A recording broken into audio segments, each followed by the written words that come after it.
আরে নিচে রাখেন এইগুলা, বুমটুর নিচে নামা। আমাদের এখানে ধান্দাবাজির ব্যবস্থা করা হচ্ছে। সংস্কারের নামে তারা বলা হচ্ছে সংস্কার করতে, কি সংস্কার করছে? আমাদের বিনিয়োগকারীদেরকে প্রফিট করার কায়দারা করছে। তারা বিনিয়োগ বান্ধব এখন পর্যন্ত কোনো নিয়ম নীতি মানে নাই। তারা 5 ব্যাংক ডিলিস্টিং করার আগে আরে ভাই ভাবে সামনে যাই, স্বার্থ রক্ষা করার জন্য নিয়ম করা উচিত ছিল। তারা বসে বসে টকশোর মাধ্যমে এ ব্যাংক ইয়ালো, ও ব্যাংক সবুজ, ও ব্যাংক লাল, এই বলে তারা ব্যাংকগুলোকে নিজেরা ধ্বংস করছে। এবার কার উদ্দেশ্যে তারা এইগুলা করছে আমরা এইটা সবার কাছে জানি, বিবেকের কাছে প্রশ্ন রেখে গেলাম তারা কার কোন ফেসিবাদের স্বার্থ রক্ষার জন্য এই কাজগুলো করতেছে। আমরা সকালে উঠে যখন দেখি পথগুলো আমাদের শূন্য হয়ে গেছে, তখন এর থেকে দুঃখ কষ্টের কিছু নাই। অনেক লোক আমার জানা মতো স্ট্রোক করে মারা যাচ্ছে। আমি ঘুমাতে পারতেছি না, কারণ আমার হারাম টাকা আমি এখানে ইনভেস্ট করেছি 2 টাকা ইনকামের জন্য। ইপিএস ভালো দেখে করেছি, যখন খারাপ হয়েছে আমরা অপেক্ষায় আছি শেয়ার ব্যবসা ভালো মন্দ সব থাকবে। তার জন্য আপনারা ডিলিস্টিং করতে পারেন না। আপনারা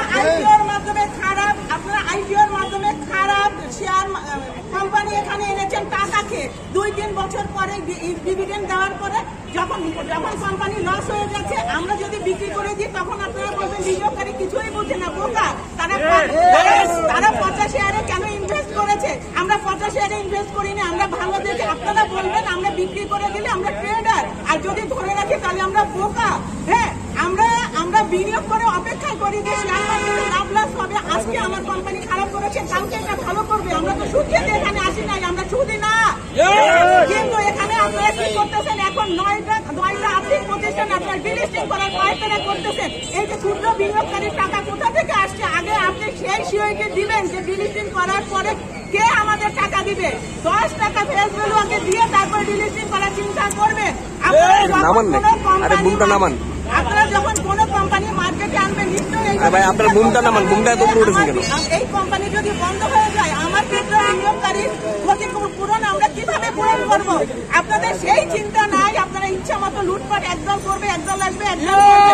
আর আপনারা টক শোতে কিছু শিক্ষিত সমাজ আছে, জানে না, শুনে না, বুঝে না, বলে যে বিনিয়োগকারীরা 2 টাকা কমলেই রাস্তায় নামে।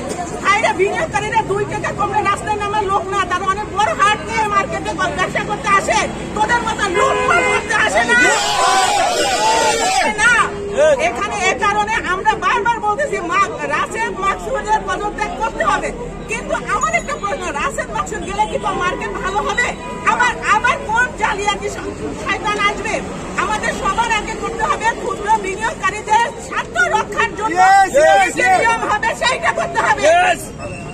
হ্যাঁ, এই জন্য রাশেদ মাকসুদ এমন একটা সেনসিটিভ অবস্থায় সময় এসেছে, আমরা স্বপ্ন দেখে আমরা ঘাট দিনে পুরো ভাই বোনদের টাকা এনে এখানে লাগিয়েছি।